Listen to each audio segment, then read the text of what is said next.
Mums ir nepieciešams mainīt valdošo grupu, eliti, jo elite vairs nespēja tikt galā ar saviem pienākumiem. Visas elites ar laiku sabojājās. Mūsu elite nav izņēmums. Un Latvija arī nav izņēmums, jo līdzīga situācija arī visā Eiropā. Mūsu galvenās krīzes pazīme ir vienkārša.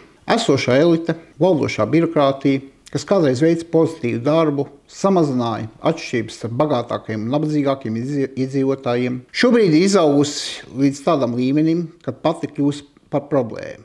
Visas problēmas risināšana vienmēr rada jaunu problēmu. Un tāpēc mums nepieciešams šo elitu nomainīt.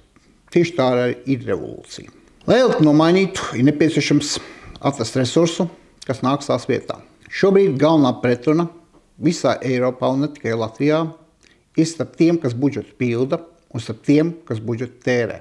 Budžetu pilda uzņēmēji un strādnieki, privātais sektors, un būtībā partija, kas grib mainīt Latviju patiešām, kas grib mainīt Eiropu patiešām, jo Latvija vien nepietiks.